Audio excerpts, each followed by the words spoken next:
And we'll stand for the Pledge of Allegiance, the invocation by Commissioner Reed, and then the Pledge of Allegiance. Good morning, everyone. As we gather here today, let us take a moment to reflect on the purpose of our meeting. We come together with a shared commitment to the well-being of our community. May our discussions be guided by wisdom, our decisions by integrity, and our actions by the spirit of cooperation. Let us strive to listen with open hearts and to speak with respect. Together may we achieve progress that benefits all. We ask this in your name. Amen. Amen. I pledge allegiance to the flag of the United States of America and to the republic for which it stands, one nation, under God, indivisible, with liberty and justice for all. All right. And Carly, if you can call the roll, please. Heidinger? Here. Thomas? Here. Thompson? Here. Reed? Here. Penning? Here. All right. Well, good morning, everyone. Thank you for joining us today, everyone here and those at home. We're going to conduct an agenda meeting, which will be immediately followed by an administrative workshop. Right now, we're just going to review the items that will be on the agenda for Monday, July 1st at the regular commission meeting. We're going to start off with a public hearing that day for ordinance number 2024-03, which is an ordinance of the City of South Pasadena, Florida, amending Chapter 130-10 and Chapter 130-12 of the City Code of Ordinances pertaining to permitted uses, providing for severability, providing an effective date. This will be the second and final reading. We're also going to look at ordinance number 2024-04, an ordinance of the City of South Pasadena, Florida, amending Chapters 130-46, 130-47, 130-48, 130-49, 130-50, and 130-51 of the City Code Ordinances pertaining to requests for variances, special exception use permits, rezoning, and subdivision approval, providing for severability, providing an effective date, and this will also be second and final reading. Anyone have any questions or about the public hearing section? Okay. All right, that will be added. Public hearing, we have a quasi-judicial consideration of application for an amendment to previously approved special exception from Causeway Village MHC LLC for 1375 Pasadena Avenue South and associated special magistrate recommendations. Anybody have any questions or concerns over that item? All right, that will be added. We have no unfinished business. There's no consent agenda. And we'll have some new business. We have three items. We have resolution number 2024-02, a resolution of the City Commission of the City of South Pasadena, Florida, certifying the proposed millage rate to the county property appraiser for fiscal year 24-25, and a motion to approve an agreement with the operation and maintenance of Causeway Village private docks between the City of South Pasadena and Causeway Village. And then finally, a motion to appoint myself to serve as the city's voting delegate at the annual Florida League of Cities Conference to be held August 15th to 17th in Hollywood, Florida. Any objections or questions to any of these items coming up? Nope. All right. All items will be added. At this point, we will adjourn and reconvene for our workshop downstairs.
All right, we'll call the administrative workshop to order, and Carly, if you can call the roll one more time, please. Nidinger. Here. Thomas. Here. Thompson. Here. Reed. Here. Penny. Here. All right, first item on our agenda is the commercial corridor regulations with Ford Pinellas. Come on down. Good morning again.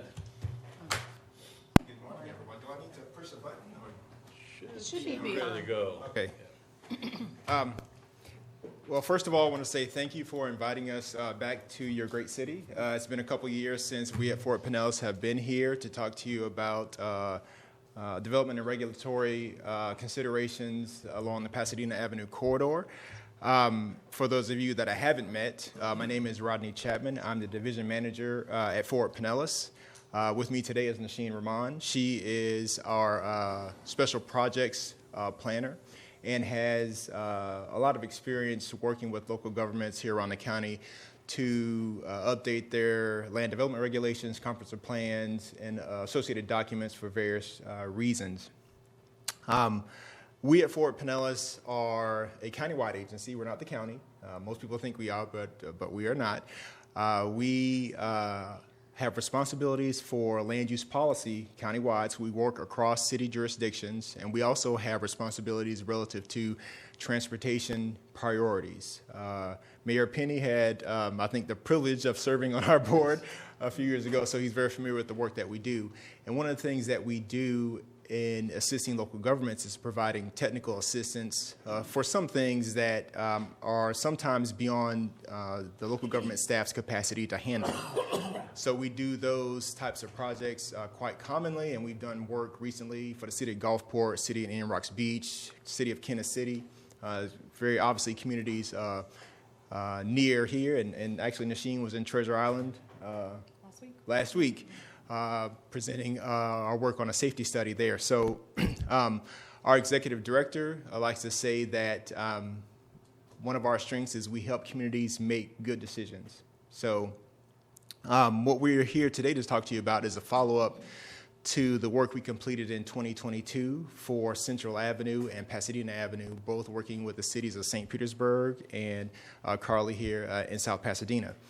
The timing of today's discussion is pretty interesting because after we completed the 2022 study, we have been working with the city of St. Petersburg to implement those regulations, those recommendations, And so those recommendations are going to be finalized in the city of St. Petersburg for a couple of areas outside of their downtown here in September. We as planners know that things probably take more time than they should, but it's important for us to see that these projects have some follow-through. And so what Nasheen will walk you through here in a few minutes is just our take on how we can provide services to South Pasadena that would help you realize some of the opportunities that are available to you along Pasadena Avenue. And so with that, I'll turn it over to Nasheen. Good morning, everyone. Good morning. How do you spell your name? Nousheen. And it'll be at the end of the presentation, and my contact information as well, so you'll have that. But for the record, my name is Nasheen Rahman. I'm a principal planner here at Fort Pinellas, as Rodney mentioned, and I'm glad to be here today and looking forward to helping you all on this project. So I'll get started in talking about the commercial corridor regulations, and I'll also just start with first an agenda of kind of the presentation to give you an idea. We'll give you some project background on what exactly this assistance will look like, as well as give you some background on the study that was conducted called the Sunrunner Rising Development Study that runs through your city. And then from there, after I've given you the necessary background, talk to you about the scope of this project, as well as some examples of what a commercial corridor really looks like or entails and the kind of regulations that it addresses. And of course, we'll talk about a project schedule, which is definitely open for discussion, and ultimately our next steps. So for the background on this project, what we have been told that we'd like to work with you on is to identify sites to apply these commercial corridor regulations to. When it comes to applying regulations, there's many options that a city has, whether you apply it across an entire corridor, a segment of a roadway, or really site-specific corridor regulations depending on the type of development that you want to see in your city. And a common theme that I'll talk to you about throughout this entire presentation is that the regulations we work with you on are meant to help you achieve the vision, look, and feel that you want for your city. It's ultimately up to you to decide what kind of regulations you adopt and what kind of development you want to invite, or really, in the case of much of Pinellas County, the kind of redevelopment that you want to invite. So that's kind of in line with the character and goals of your city, and we want to because the work has already been conducted through the Sunrunner Rising Development Study, to an extent we will build upon and pull from the analysis and recommendations conducted in that study as a starting point, and then work to adapt those based on what you want to see as part of this project. And with any kind of planning and any kind of land use regulations, a major goal of that is to enhance the economic vitality of your city. And so that will also be a common theme throughout this project and a goal for you all to look forward to. So giving you a little bit of background on the Sunrunner Rising Development Study, as Rodney mentioned, that study was conducted a couple of years ago, and ultimately it led to the development of the first bus rapid transit system in our county, the effectiveness of which not only depends on the service as a transportation, but also the surrounding development and land use. That's a huge part of a study like this. It's not just transportation focused.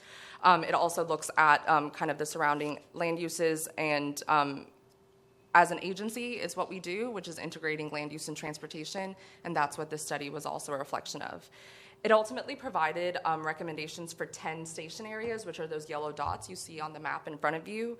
So think of these areas as about a quarter mile to a half mile radius around a transit stop where community members utilize the surrounding land use types, which are often retail and services and commercial land uses. And the purpose of this type of service is to be a safe, convenient, and fast transportation connections, in the case of the Sunrunner, from visitors between downtown St. Pete and St. Pete Beach, and of course including those who come through, live in, or visit South Pasadena.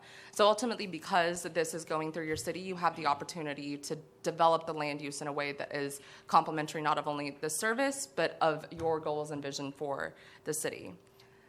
So, of course, South Pasadena was included in these station areas, and for these different station areas, think of them as different chapters in the study, and each of the chapters address recommendations for the station areas based on the context and the character of the city or the neighborhood that it's located in.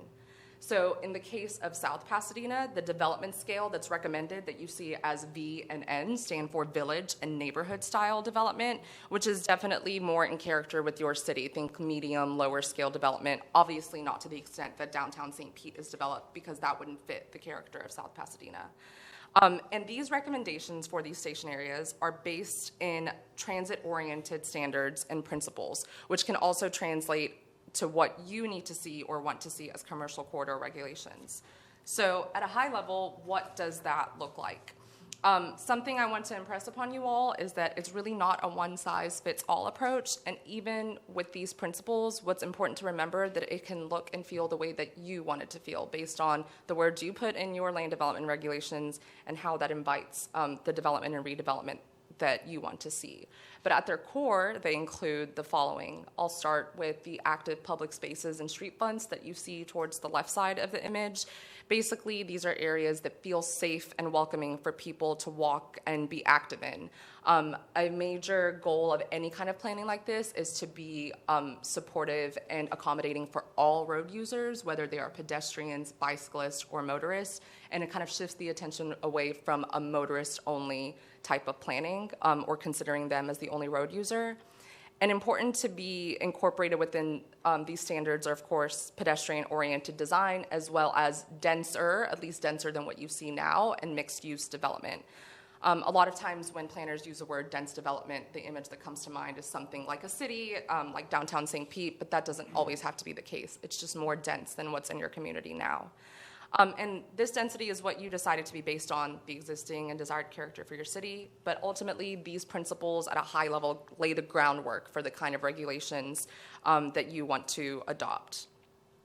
So I've talked to you a little bit about what it means to adopt those commercial corridor regulations and even some of the benefits, and I want to talk to you a little bit more about the reasons why a city would adopt these kinds of regulations.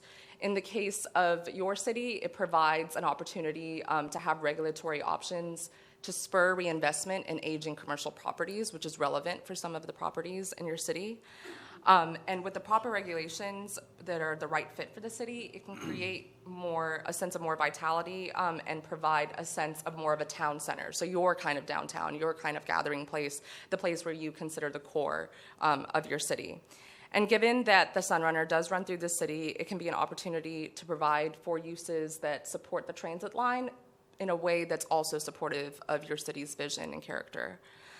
These standards, based on TOD principles, the transit-oriented development principles that I talked to you about, can provide more of a multimodal connectivity, again, providing that safer, welcoming feel for bicyclists and pedestrians as well as motorists.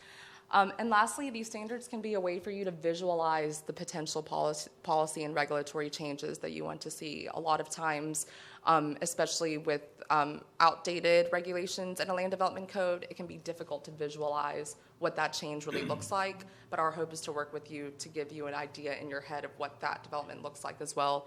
And something that we also like to do throughout our assistance with local governments is kind of give you images and visuals of what basically equal or complementary development looks like, or comparable, I should say.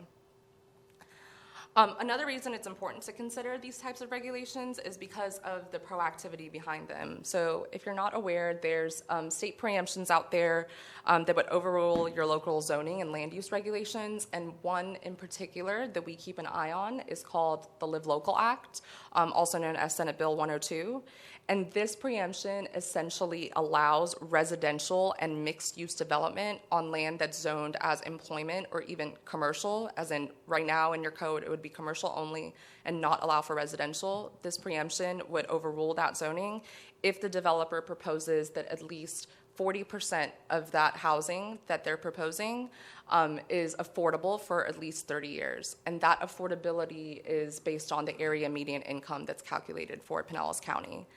Now, we are in a housing crisis, and while that may seem like a great preemption, the problem is that a lot of times as a city, you have adopted the regulations and the type of development that you want to see, and state preemptions like this can make that work feel like it's for naught. And we've seen examples in the city of Largo, or one example, I should say, where maybe a developer wasn't necessarily a fan of the regulations and it wasn't allowing them to do what they wanted to do. So they leveraged the state preemption and got that development built anyway because they met the requirements for the legislation. And that's not to put fear in the city or tell you that that's the most common case, but it is kind of a reminder of why it's important to be proactive with your regulations, which is exactly what you're doing with this type of project.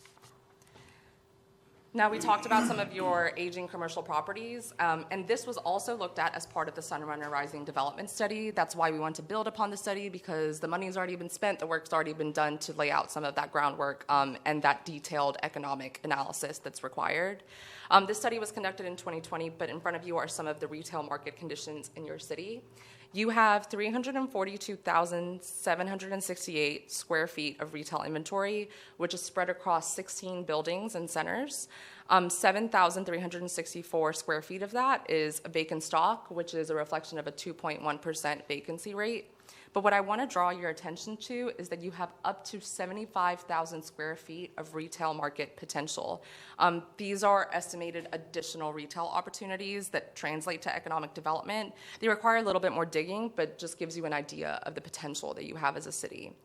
But on another note, you have a negative net absorption of 88,850 square feet of retail space, and what that means is that the demand for your retail space has declined relative to the available potential that you have. So while take away all of the factors of supply and demand, you have the supply that's there, but the economic demand is not there. So that begs the question of what can we do to bolster that and spur that economic development? To give you more of an idea of what that potential looks like, we can look at this image on the slide. Now, the bars in the picture do not represent building heights. I'll start off with that. Rather, they show a comparison of the redevelopment potential of parcels. So The purple bars are areas with a score of more than 1, meaning that the buildings on that land currently outweigh the land itself. So imagine that City Hall was on a property like that. The City Hall building would be worth more than the land that it's placed on. The other colors are ones that are closer to or less than 1, meaning there is significant development potential. So you actually want it to be around that 1 score in this case, meaning that the building value and the land value are comparable.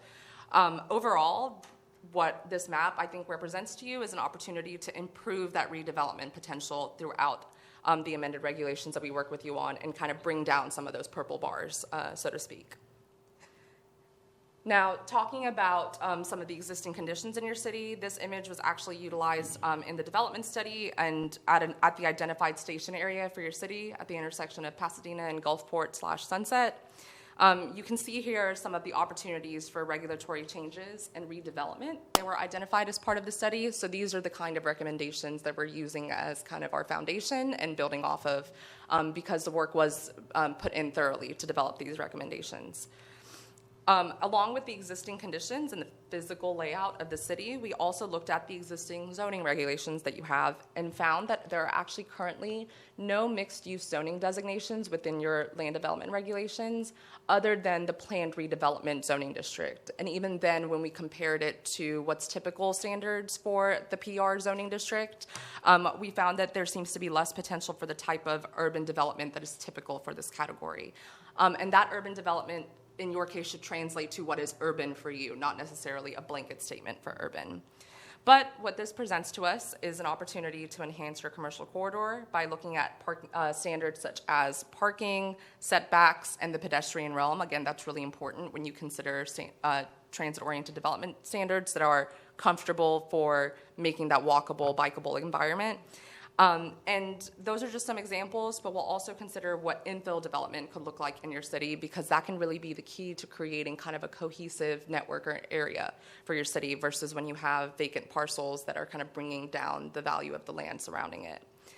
It presents that opportunity to adopt a planned redevelopment overlay at sites that you deem appropriate. So what we talked about is that we are working with you to develop commercial regulations for specific sites that you believe need that bolstering. And what an overlay does is basically adds on to those regulations in your land development code or supersedes them to give you that kind of development or invite that kind of development that you want to see. Now, I talked about what it means to kind of create that cohesive area, that connected area that you want to see for your city. And as an agency, an approach that we really take when we work with our local governments is incremental in nature. So we don't necessarily believe that it's always the best approach to, put a blanket set of regulations or put lofty regulations that don't seem realistic for the city. We like to work with cities to reach things in a phased approach. And the same can be applied here with the regulations that you adopt and how they would lead to redevelopment. So I'll give you a visual. First, you have what's existing in your city. But then consider in the next phase that you look more at those infill development opportunities that I talked to you about. And with those infill development opportunities, that's your first opportunity in this scenario to really look at what those regulations would look like in your city. They would kind of set the standard for the redevelopment standards and design and form that you want to see for your city. Then after that considered infill development is completed, and then you have full-on redevelopment of properties. Now, when those properties redevelop, they should also hypothetically develop with the same design and standards as the infill development. And you start looking at elements like streetscaping, which helps create kind of that feel and vision that you want for your city. And then you start to see more of the area starting to look cohesive. And then in the longer term, now this doesn't just happen over a year, it happens over several years, but in the longer term, imagine that incremental redevelopment has created this cohesive area. This is borrowing all sorts of other external factors, but it gives you an idea of what you can achieve with a kind of incremental redevelopment approach and how the standards that you adopt through this type of project kind of set the groundwork for that kind of redevelopment that you see in your city's future. So I talked to you about this a bit, but to really bring the point home, the type of regulations that we would work with you on are parking standards and considering where properties or uses can have shared parking standards because something that can really be a hindrance to a city's kind of cohesive feel is a sea of parking lots. So kind of being strategic about those standards can be beneficial. Sidewalk standards to really strengthen that pedestrian realm of the city, and design guidance so that this is not only functional for your city, but invites that development and redevelopment, again, that fits the character of your city. We can also work with you to look at adjusting the permitted and prohibited uses, because that can also determine the type of development and design that you invite into your city. And lastly, again, we want to consider all of this in a way that fits the character of your city, so we also look at what that transition between the commercial area to the residential area looks like, because that can be really important in the way that your pedestrian, bicyclist connectivity looks, and just the way that your city feels and develops and the economic opportunity that's there. So how would we go about this? In front of you is a schedule for all of you to consider based on the timeline that you'd like to see this done in, but we're just proposing a general timeline that's open for discussion. So consider we begin in August and review your land development regulations more thoroughly, and we also do a deeper dive into the recommendations from the development study and decide what we think is appropriate to pull from there in coordination with your staff. We'd also conduct a walking audit to really get a lay of the land, since it's been a couple of years since we've been out here as part of the study that we conducted initially. And we'd work with your community as you wish to consider what types of change they might want included and give you an update later on in the fall, in November. And then we'd go back and work on your regulations, and after the holidays, at the turn of the new year, we present to you that kind of regulatory package that you can consider adopting into your code. And we've worked with your staff to develop this as a scope of work and the kind of tasks that are associated with it in more detail. But ultimately, today we're here to hear your thoughts, get your questions, and discuss with you what you'd like to see. But ultimately, we're happy to be here and work with you on this project. And so with that, as I promised, my name is spelled up there, and our contact information is there as well as Rodney's. But we're happy to discuss and take any questions at this point. Can we get a copy of this PowerPoint presentation? Yeah, Carly has it, yeah. Well, we've actually kind of been going over this the last few weeks or so, every time we've had time. I mean, we've looked at our community for years now, and always get these ideas, and we get things, and we just don't seem to move too far forward with it. So guidance and help is definitely what we would need to help implement and push things through. So, but yeah, I like the idea.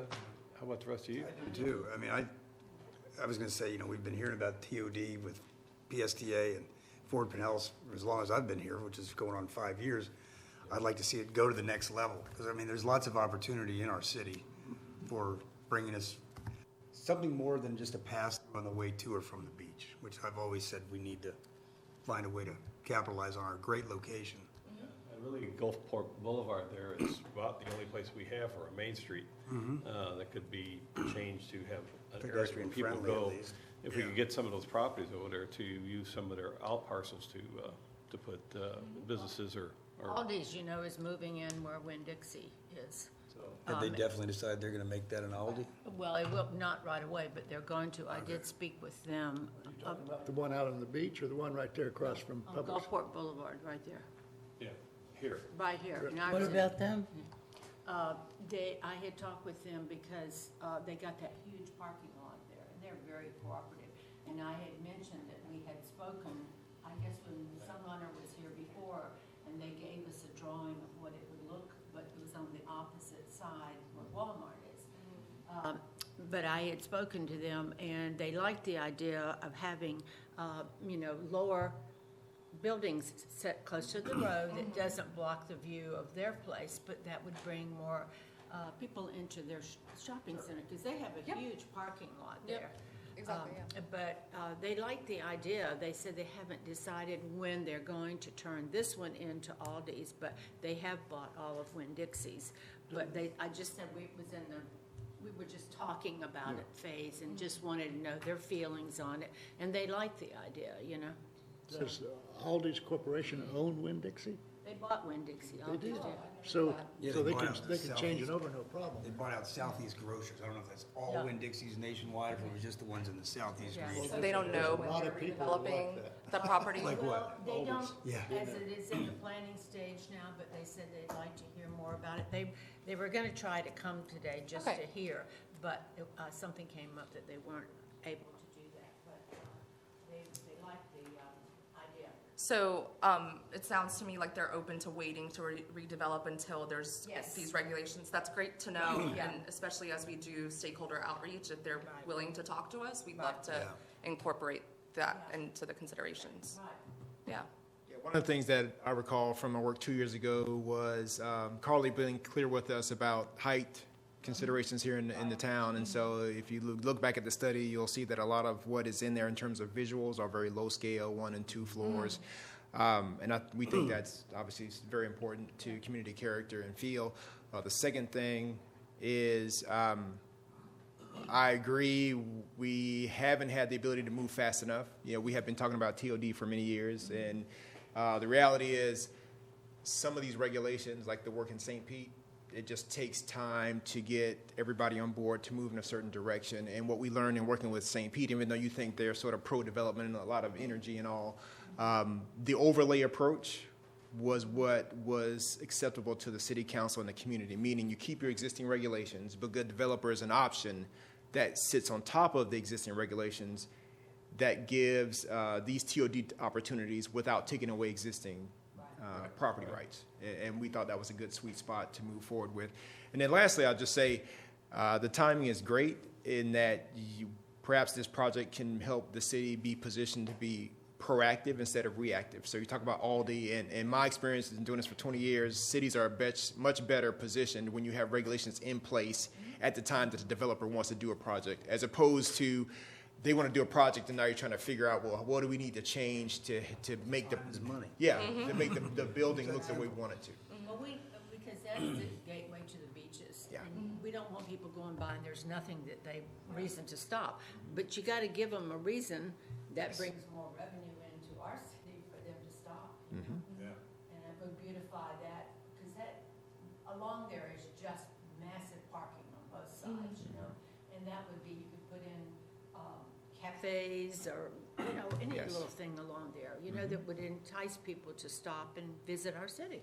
Something we can also work with you on is the minimum lot sizes, and because when you talk about cafes like that, a lot of times if you're inviting small business owners into your city, they're not looking to develop on large lots, they need smaller space, so your regulations would have to allow for that, and those are the kinds of things that we can kind of test to see, is it allowing for that kind of retail and service opportunities that makes people stop in your city rather than drive by. Reading old articles from 30, 40 years ago, a lot of people that bought in here and bought into the condos here, in all the little articles when they were interviewed, they always mentioned walkability. It was the purpose they bought here. And because at that time, there was a lot of restaurants. South Pasadena was a whole different type of place. And people could walk here, walk there, and it was just what was going on. And it's kind of drifted a little bit away from that, and a lot of people are heading like to Gulfport or St. Pete Beach or wherever else to find their places to go to. If we could get it back, it would help everybody would be happier, I think. It'd be easier to get around. I know the Sunrunner came in, and there was a lot of people didn't want it. More people have accepted it now. More people are using it. It's working out. I noticed that PSTA just started something with a neighborhood where they actually offered a neighborhood association discounted passes, which I think is the first for them, because they've done it for businesses, I know. Yes.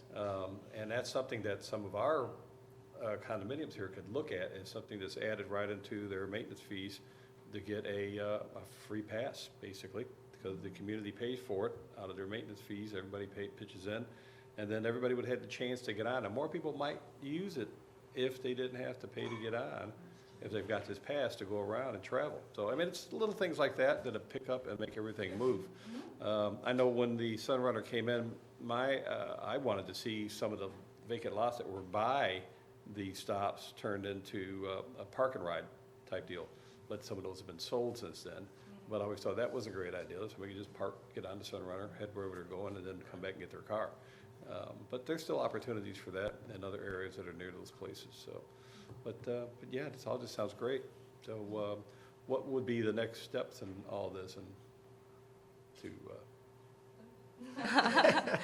So we would enter into an interlocal agreement with you, with the city to provide our assistance, and then we'd finalize that scope of work that we've worked with Carly to develop. And if you're okay with the schedule that we presented, we have the capacity to start working with you starting in August, and making sure that we have all our ducks in a row before that to get started. But basically, a big part of it was kind of getting your thoughts and your blessing on it today.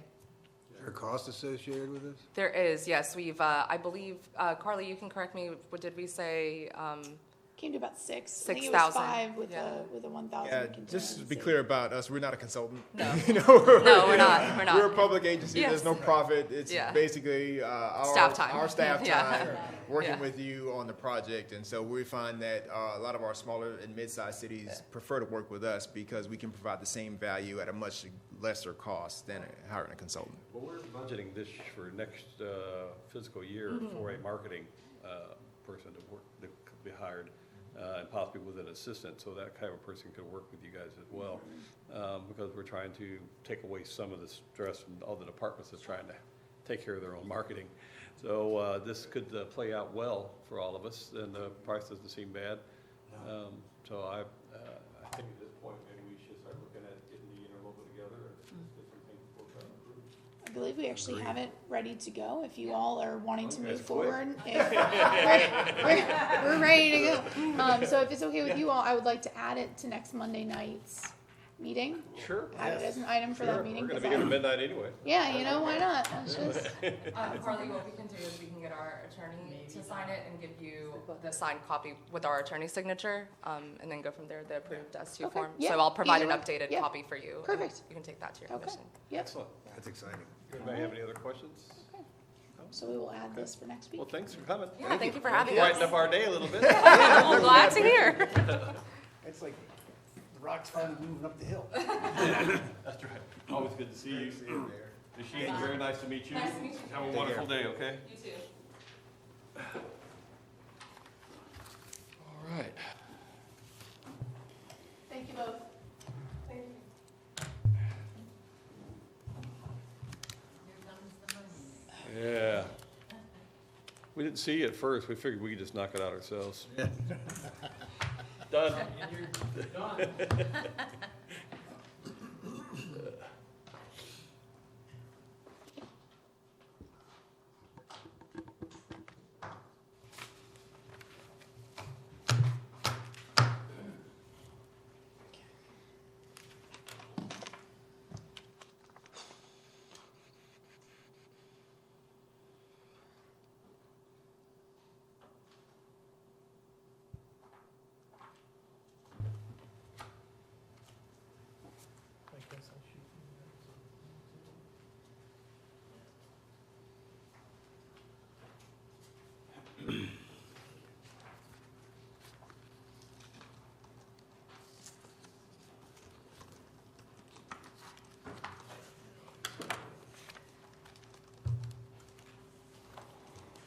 You want to start? A? Exhibit A, or you got another area?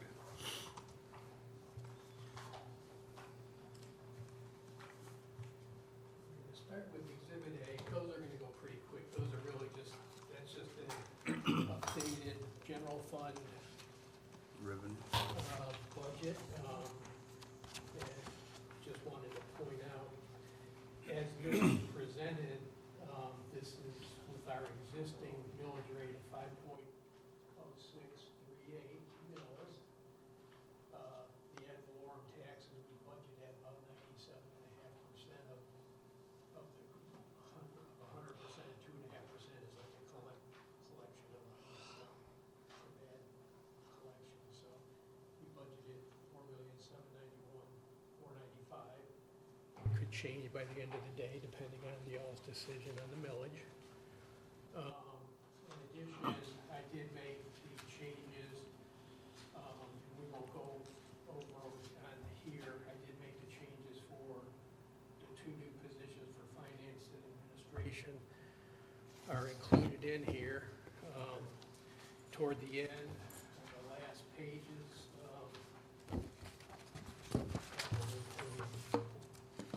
I did bump up senior services, $2,500 to $5,000. For the cultural services, the van, we bumped that up $500 to $1,500. And under employee holiday party, we bumped that from 3,300 up to 6,600. Good. And Very good party. Right, at the bottom of the page, the net of this thing, is $113,355 surplus, so, revenues over expect the total outlay of $113,000. And I just wanted to highlight the two transfers to the capital improvement fund.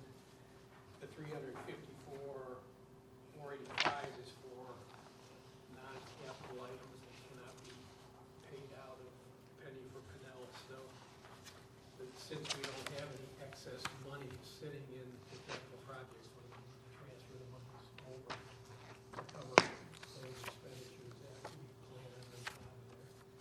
And then the transfer for the public service tax that I talked about last time, coming from, to pay for the interest on bond.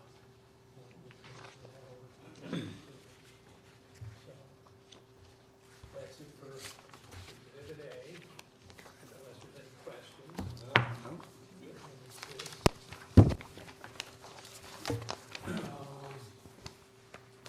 Every time we change the numbers, our capital, Exhibit A1 is the capital improvements fund. And we did bump a couple line items on there. Capital outlay equipment under 511, which is legislative, we bumped $6,335. That was for this pipe board peg and channel installation. And the next line down, for administrative equipment, that went up about $44,880, which was the $50,000 for the new server, less what I had already budgeted, for that, plus about $4,450 I put in for a new computer and a desk for the new position that we talked about having the assistant marketing to the marketing coordinator. So I did do that and put that in there. And then,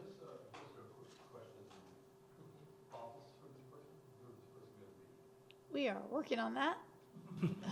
We'll probably, The mini conference room between you and here, We're- or how do you keep that away? and that's the thing is we use that pretty regularly, so we're trying to kind of decide some things. I'll probably come back to you all at maybe the August meeting with some ideas for how we can move a few things around.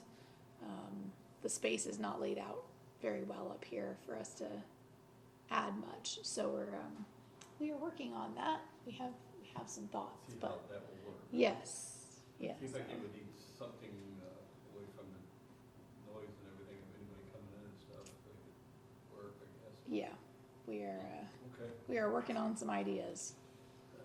So we are outgrowing the layout of this building. So Okay, all right.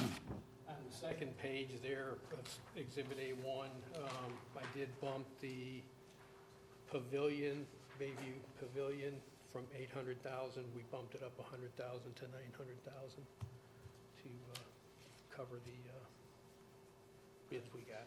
So, all in all, the net on that is basically a surplus of about $17,545. Do the transfers in from the general fund. All right. Budget for capital. I understand that, I talked with Sean this morning, and I understand that we got a quote on the carports. So I think I may have to do another adjustment for that. I think they came in at $45,000 Yes, sir. For all of it? for all of it. Yeah. Yeah, I'm gonna say, I don't remember off the top Yeah. of my head, I'll have to look, it's in here, but, Right. I'll have to bump it up to 45. Unbelievable. For the carports.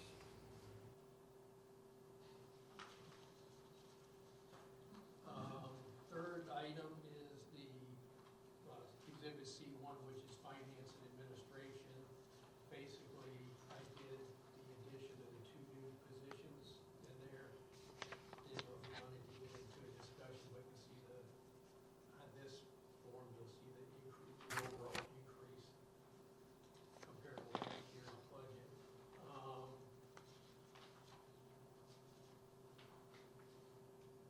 In general, we budgeted the marketing coordinator at about $65,000.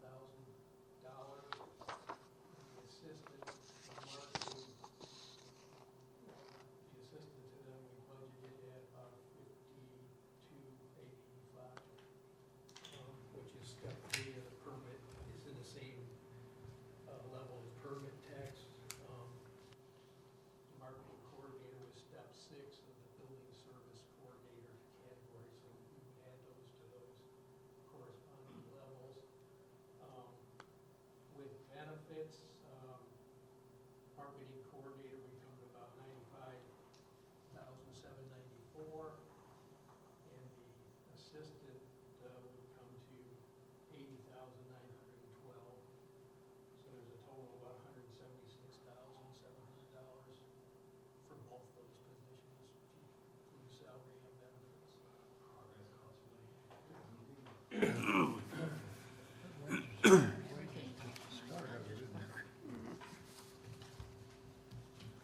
Okay, other than that, we've already talked about the $50,000 for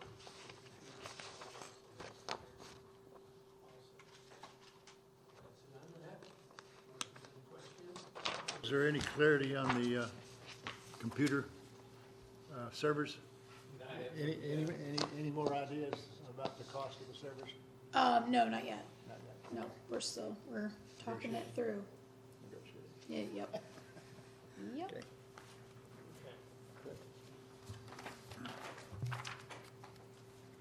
Next one is Exhibit E, which is the Sewer Enterprise Fund.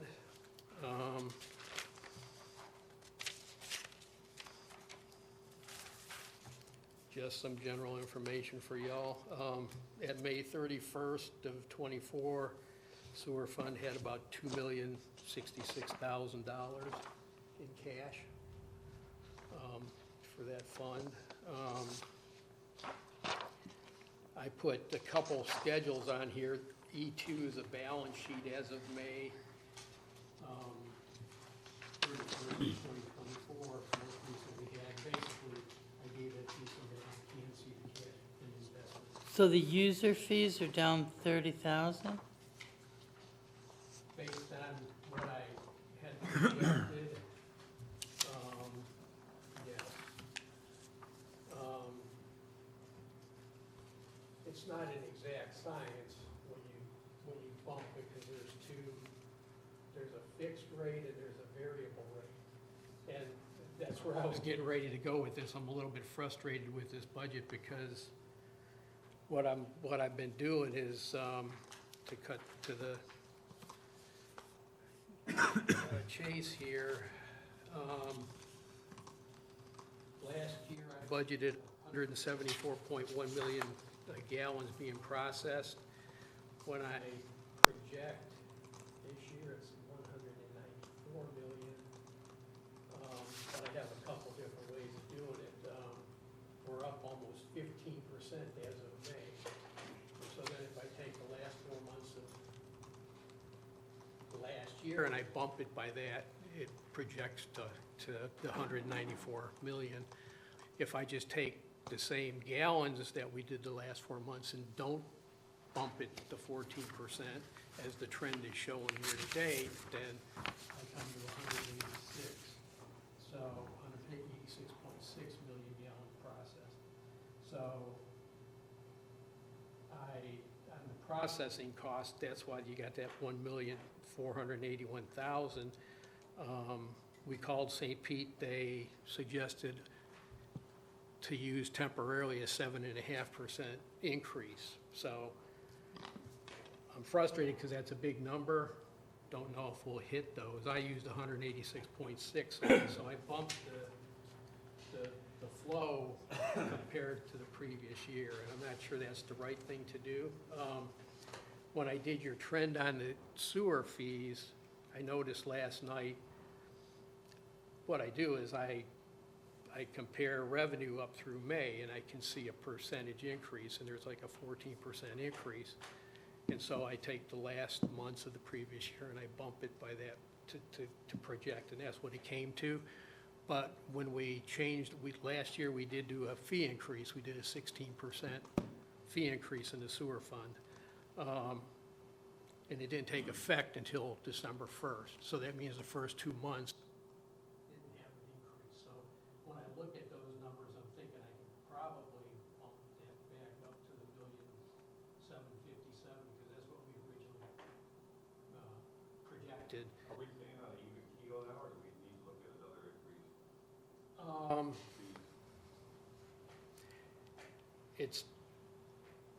It's too early to really tell, but on this schedule, as I booked it, you got an appropriated fund balance of 71,405, which means we're short cash by 71,000. So if I wanted to, on this particular budget, if I wanted to negate that 71,000, I'd have to increase fees by about 4.13%. Better 15 we did last year. Well, the 16 last year, we didn't do any, we did no fee increases the year before in 2023. So really, that was a 2-year catch-up. So if you look at that as a gauge, about 8%. Maybe we should do 5 and try to get an even keel, 5% increase. I was gonna suggest a 5.5%. Almost on the same page. Yeah, why not just do 6? Well, 5.5 works for me. Keep us out of pulling that money out of the fund balance. Okay, everybody good with that? Yeah. Yeah. Okay, so we'll go to 5.5% on that, and we're still waiting for hard numbers on those processing fees. If they go up more than the 7.5, they were up like 5.05% last year, year before 8. When I looked at it, the average for 3 years was like 8%, so I see where they got their 7.5. But we won't go final number. But I think 5.5 covers, based on history, it's like I said, for 2 years it was 8% to keep us even, so. And all I did to get the 5.5 was I adjusted my processing cost back to the same volume as last year, compared difference to 95,000, and I divided it into sales, and came up with 5.5% of sales. So, we're looking to increase the sales by that, so. Okay, Okay. so that's sewer.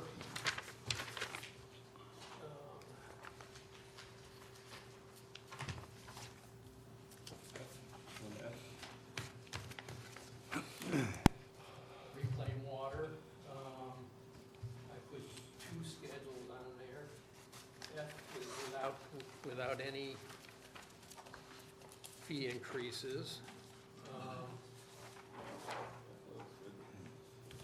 Basically, the only item, most of the items were in line. The 25,000 technical maintenance is really a reserve account. Sometimes we don't spend that 25, but we've been budgeting it, so we have to do it. All the others are consistent. The big change in the water charge by Pinellas County, they gave us a 15% increase scheduled for like 5 years. So I bumped I just used the previous year's volumes, because again, when I looked at volumes, I was getting really funky numbers. The volume for 2024 is way down compared to the previous year. So I just kept the volume the same and bumped that 15%. And to cover that difference of 16,925, I think I came up with a 6% increase, and that's what, Using less water. What? Sounds like people are using less water. well, it's really, when I look at the schedule through May, you know, we're like, I'm seeing like 14 million, then there's a month where it's 7, then it's back up to 10, 11, then there's another month where it's 6. So that just looks, Transition to the snowbirds. so, yeah, Some of that, yeah, I'm sure. but I mean, that, whereas in the previous year, it was more consistent, so I don't know what really happened. If those were back-to-back months, I'd say, and I don't know if the system could have been down or something. Hauls up, so, So you don't. so it's really hard for me to project based on the volume, so I just stuck with the same volume as the previous year, which seems to be a So when good you have to average. appropriate any funds, is there, and that's without an increase built in to the water? I said, is there an increase built into water? Is that why we didn't have an appropriated fund balance to use? We've been running a profit in reclaimed water for years, because We're not worried about it, because you yeah. said it was a 15% increase. last year, yeah, there was a 15% last year. We're still ahead of the increase. But last year, we raised reclaimed water 11%, and it was a two-year adjustment. We didn't do 2023. We bumped reclaimed last year 11%. Okay. And kind of Gail's question about sewer, the same thing here. Our projection on revenues is coming in lower than what I projected for '24, but that increase didn't take effect until after 2 months into the year.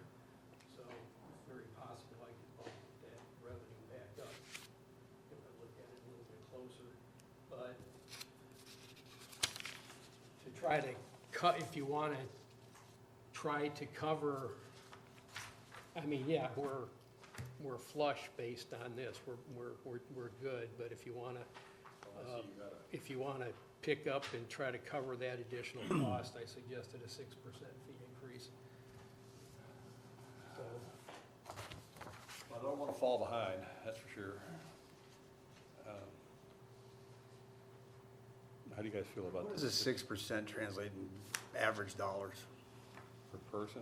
Yeah. Per household? the residential rate right now is $10.25 a month. That would go to $10.87. Commercial is done a little bit different. It's done by pervious acre. It's now it's $293 per pervious acre. It would go to $310.58 per pervious acre. So if you owned an acre, That's, yeah, Out of pocket right then. yeah, I think the 6% makes sense. 60 cents to the average resident, and a few bucks to the commercial. Keeps us in good stead financially. Yeah. and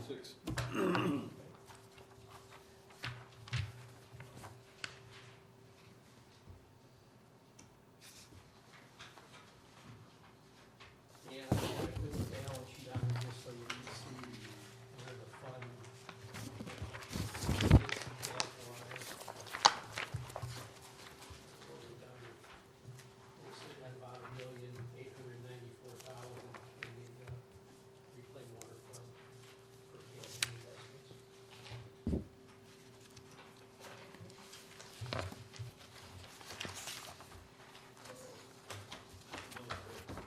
The meat and potatoes of it all.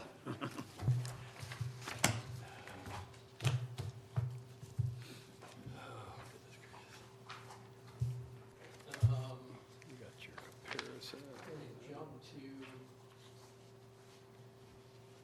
Schedule G4, but I'm gonna give you a new Schedule G4. Revisions.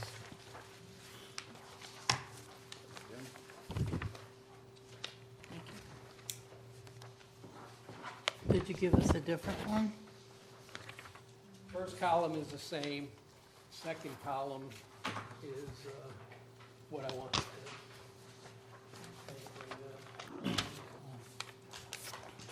I don't have actual numbers. I have an actual number as of September 23, which fund balance was sitting at $4,984,599.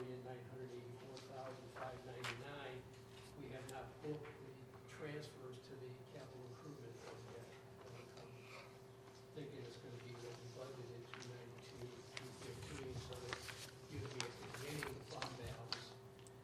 And Arthur had asked this at the last meeting, I didn't know the answer, so all I tried to do is based on our budget, try to roll forward to see what those fund balances would be in terms of months. And how I get on the revised schedule, this is at 100% of budget in the left column. The right column is, when I look at my history, I know that we're averaging like 96% of our budgeted expenditures. And so if I adjust that to those 96% of expenditures, I came up with a little bit different. Like at the end of 24, I was showing 9.3 months in reserve. And then 25, it looks like it would drop back to 8.5 because we're transferring a little bit more over to the capital improvement fund already. So, and I just throw that out there as our beginning point. When we start talking millage, we really need to have a target in mind. Do we want 9 months? Do we want 12 months? Where do we want to be in millage? What is the typical reserve for a small city? I'm not talking about St. Pete or Yeah. Pinellas Park or When I came anything. into office, we were. Because we seem to be were higher than 13 it. months, I think, How much? about 13 months. Really? We were, Yeah, and then they, as you know, for 5-6 years, the commission consistently did not increase millage. They just kept it lower, and then all of a sudden, we got slammed, and we had to bring it up by like 2 points, and it was a large increase for that time. So you're saying most small cities have over 10, up to 13 months? we don't know I don't believe what it. small cities, they don't, because a lot of your bigger cities are carrying 4 to 5 months, your larger cities. Peter Schatzel addressed it at Yeah. one meeting, and I know the bigger cities, they're kind of hand to mouth, but I've always kind of said, as a small, 4 months in reserve for the city of Largo could be, $50 million. I mean, we're not talking that kind of money, so I feel like we should be trying to get back up to 12. We got a lot of new expenditures we're talking about putting online. Exactly. With this new, with the ideas we have about making things better and needing money, we need to get that back up, because we're gonna start appropriating some of that for these things we're gonna need to do to our city to update. And if these things we're gonna be pushing forward, they'll hopefully expand our tax base and get us to a point, maybe at some point where we can, years down the road, look at holding the line or rolling it back. We've gotta get there before we can do that. Yeah. I don't know how, but like our population is growing somehow, at least according to the library. Yeah. They say we have 5,417 people here, population, with always like 5.2. So somehow we got a couple hundred more people in the city. But, and if things are growing, I don't know. So there's not a lot of room to grow. So, yeah, let's keep working towards getting that up to that 12, because we're probably going to be dipping into it to pay for things anyway. So. To do that, are we gonna have to increase our millage rate just a little bit? Probably will, but I don't know what we're gonna have to go up this time. I guess Jim's got a recommendation for us. Well, I gave you G2 and Schedule G3. I prefer to work off of G3 because it's what I think is going to really happen. Okay. G2 is how it's going to be presented. And what I gave you is, I'm just giving you alternatives. if you read the email I sent you all, if you go at 100% of budget to increase your, you know, fund balance by 1 month, you, based on expenditures that we have budgeted, you have to go to 5.75 mils, which I think is excessive. I think our expenditures will come in at the 96%, so that's why I like Exhibit G3, because I kind of taken our budgeted numbers, pulled them back down to where I think we'll be. And I gave you, you'll see some numbers across the top there, 1, 2, and 3. To add 1 month's of reserves, I came up with 5.3681 mils. So that was kind of like my number 1 recommendation. And then number 2, I really just split the difference between, I took 5 mils, 5.35, and I took the average and just took 5.175. So it's just kind of a mid-range. And down at the bottom, you see, like, for the 5.3681, that's about a 13.26% increase over rollback. The 5.175 is about a 9.19% over rollback. So, and when you look at our current, you're at about 6.84% over rollback, which is basically the 7% increase in taxable values on an average basis. So, those were the 3 options, and I tried to, on that exhibit G3, it just shows you, we're running surpluses on any one of these scenarios, and the surplus for the 5.3681 is $743,694. That's average monthly expenditures, that's 1 month, and that's how I came up with that millage rate. I just said, okay, if I wanted to add 1 month, what would I have to do, and that's the number I came up with. G5 Gives us an idea of what that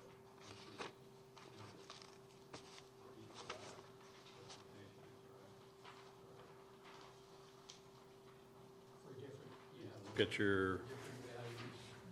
assessed value, approximate assessed value, difference over the prior year.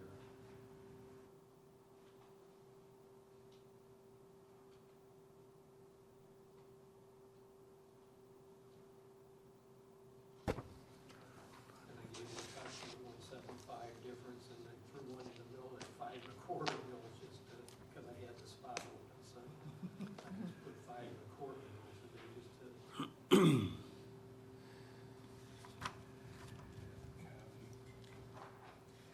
Well, again, the percentage is always the number that first catches your eye, but then when you look at the dollars, it's to get us where we need to be on a solid footing, increase our footing rather. I think Jim's nailed it pretty good. I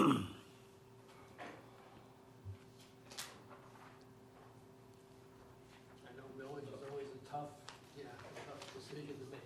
but- Well, we also have to consider how bad the county's gonna slap us with their increases for next year. Is that what that last column is? That was last year's total millage. I grabbed off of one of y'all's. Is that just the county, or that county and us added together? That's everybody, that's the total assessment. That's school board, us, and county. So you were at 18.455 mils.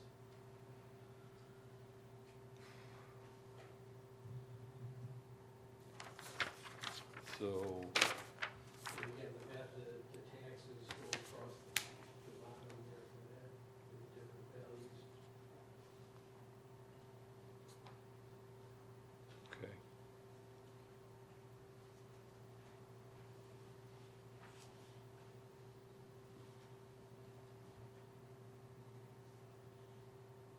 Any recommendations? Anybody? Want to do? I think we need to go with nobody likes to raise taxes, but I think we need to take Jim's advice and get that extra month. You know, like I said, that's why I look at the percentage increase, which people go, oh, but if you then take a look at the real dollars, it's really, it's an investment in your community. It's why you live in a city, you know, you want Yeah, to I have the read- services and I read everything. that email that he sent out too, and I agree with Jim. Don't like it, but I agree with you. Yeah, you don't have to like it, but it does make sense. So you're talking about the 3681. 5.2681. I was kind of hoping we didn't have to raise it. I know it doesn't look like a lot of money, but one more time raising taxes. People are crying about, you know, inflation and the Raise our cost. cost of anything, you know, if our water didn't go up, our sewer didn't go up, Yeah, I everything know, I goes up, you know, know. it does. It would be great, but it does.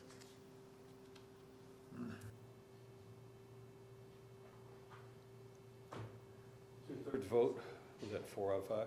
Yeah. Yeah, all these, even at our current millage, you still have to have a 2/3, so.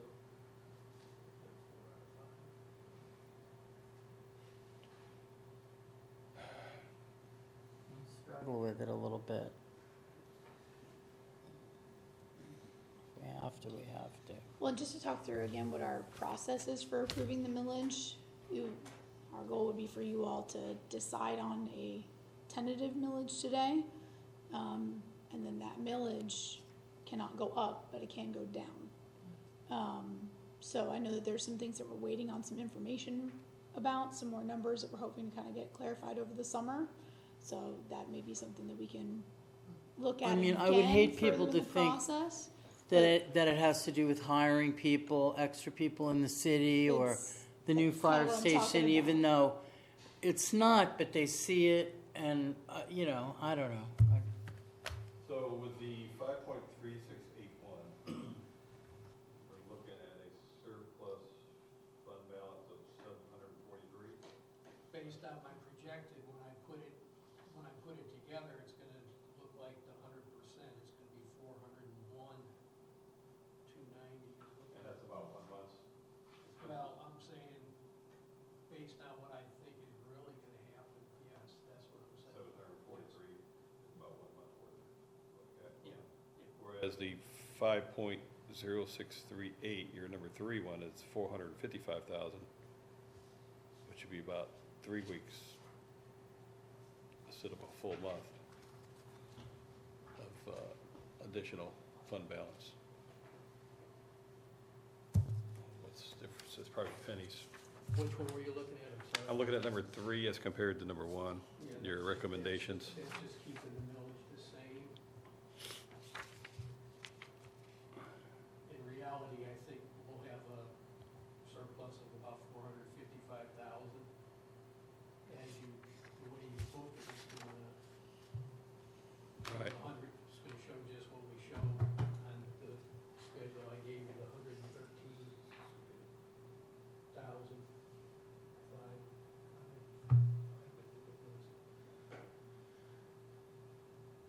And that's why I gave you the middle of the road to, if you wanted to just split the difference and stay under 10%, is what my thought process was. You mean 5.25? 5.175. Are we at 9 point something, what are we actually at right now, estimated at least? How many months do we have? Well, 9.3. right all here. I can do is project, but I think by the end of '25, based on, I think it'll be around 8.5 months. Well, if we went 3 weeks, that would take us over 9 months. Get us up to We 9 would get it, months. Yeah. right. That's a different way of looking at it. And if you did the 5.175, you would gain maybe a half a month, and it might help keep us over the 9. I mean, we really should have a policy where we want our fund balances to be. Do we want them to be at 9, do we want them to be at 12? Yeah. And, Mayor? well, that's what I just think that's a lot of money in reserve. But That's just me. That, you know, that comes out of everybody's pocket. The thing is, we don't have it there to use to cover expenses. The only options is assess residents, things like Just- that, when we wanna build and do things, and it's just, that's even worse. So, it's easier to come out a little bit at a time, instead of trying to get a chunk out of everybody. Well, we could set it to the higher amount, and then if it looks better, when we make our final decision, we could drop it back to less. That's correct, we can do it that way, can't we? We can go back if we want to. Yeah, We can't set one today and then go forward. you can go higher. Right. Yeah, 'cause the highest you got on here right now is the 5.5, right? Yeah, I won't agree with that. yeah. Which one did that? That's 5.5. I'm struggling with 5365. 5.5102. That's Yeah, anything 870. over that, you need a unanimous vote. Yeah. Yeah. Gotta be, okay. Which is higher than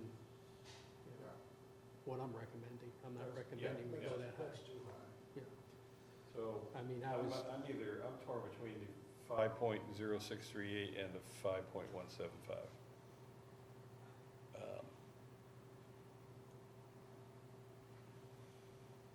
I'm at 5175.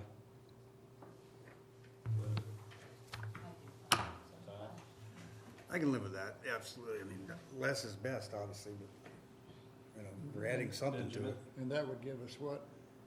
Adds us basically. well, where I think it's gonna, Approximately 560,000. 560,000 surplus, which is, it would be better than half of a month, so at least we'd be adding, trying to get that. Yeah, we'll probably get over it, a little bit, we'll get a little over 9. Yeah, I can go with that. All right, let's do that, 5.175.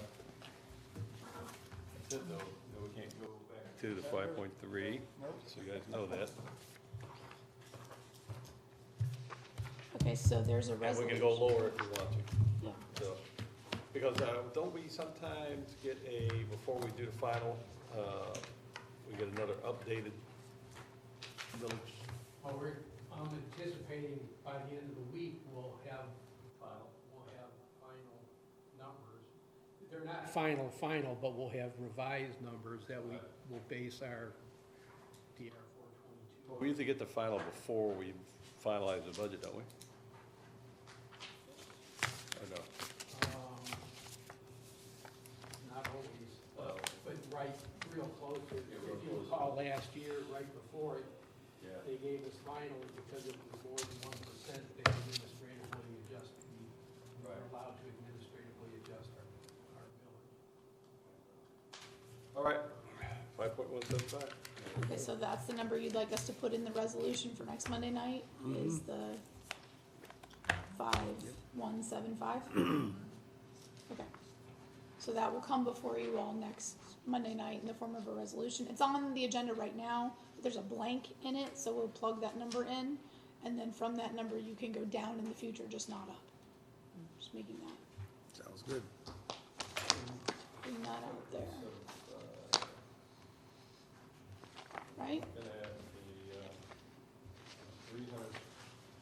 the $300,000 assessed value home, instead of a $76 per year increase, a $27 per year increase. Does anybody That's just- ever do just in the rollback? city. Any city ever do rollback that you know? Some do. Not a lot right now. Can't imagine why they would.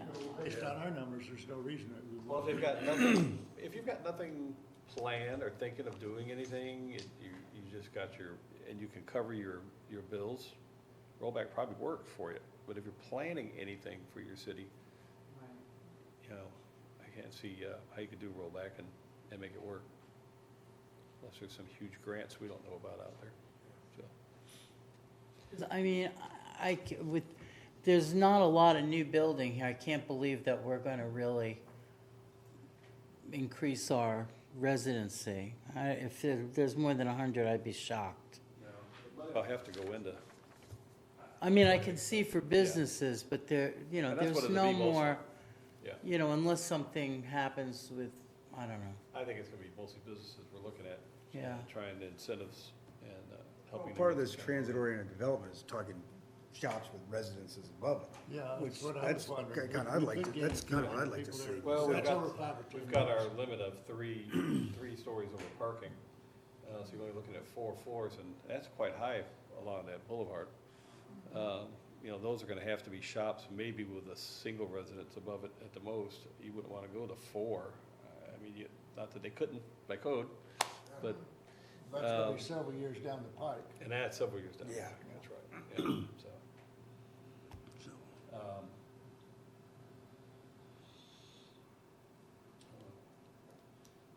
So we can always vote less later. Yep. This is just a one for everybody to come in and yell at us about. See how people react to it. I think I had mentioned at the last meeting, you know, the existing, I wouldn't go below that. And even at the existing, you have to notice a tax increase, so. Yeah, I The mean, way you're- the only there's way no you- going backwards. We got in trouble even by staying the same for a couple of years. That was bad. But once in a while, it'd be nice to stay the same. If we had, you know, but we've got a lot of I mean, expenses. it's not like coming. we're going into debt if you went with rollback. No, I mean, or a majority vote. Because that would put us about, bringing in the same amount of income. Right, Jim, the 5.0093. well, and you gotta But look we're at the at whole 4.73 now. economic situation and, you know, different things that are going on. You just don't wanna be going too far. November either, so. Right. Rollback, it'll get maybe a half a week. I mean, in all these scenarios, you have a slight budgeted surplus, so you're at break-even. No matter what we do, there's extra Based money on your coming in. budget. I mean, but a budget is estimates, and that's why I'm trying to knock the expenditures down. Revenues is always hard unless we, because looking at my history, I think it was 23 or 24, investment interest went up, it just skyrocketed, so I missed on that budget big time, so unless right now, I think we're gonna see cuts to the interest over the next year, and so I've reduced the interest slightly from actual, so I think we're good, but unless we're way off, that's where your differences are gonna come from, so. If you ever have a national disaster, I mean, like a hurricane comes in here, that 9 months won't mean anything. That's why we kind of said. That's We're all a little scared. When I started, like Arthur said, we were at like 13 months, and I think it crept up to 15. Or you were smiling, weren't you? I wasn't smiling, I didn't know any better, but I mean, I can remember the auditors telling us that that was too high. well, it was better than most, but what happened is the legislature came in and changed the laws, and they basically put these limits on the 2/3 and majority, and then commissions at that point, nobody wanted to be the guy that was gonna raise taxes, so everybody stayed down, and that's when our fund balances just started slowly creeping down, so. I think what we're trying to do here is raise taxes responsibly. Right, right, right. Right. You have to look at the overall picture, and that's what you gotta do. Yeah. If we lived in a generation where nothing was going up and we paid people $30,000 a year to live, I mean, yeah, can't do that anymore. Right. When you look at how much these new people cost us, my God. So we're still good with the 5.1? Yes. Okay. All right. We're in there. That's all I have for y'all. No meeting. Boring. That's even better. Are we done? Yeah, Is it? yeah, it's boring, Gail, it's boring. It's boring. Oh, It really? is a frog strangler going I was gonna say this, my mom would say a toad strangler. Toad strangler, there you go. So Are we done? We will cancel the meeting for Thursday. Yes. And then just a reminder to everybody, the meeting that would typically be in the morning next Monday is in the evening at 5:01. We'll start with a special commission meeting and then a regular commission meeting. So Hey, I will have snacks. Bring your Red Bull and snacks. All right, is anything good for the group? Anybody back there have any? We are adjourned. Look at that rain coming down out there. What is that tree on top of that building over there?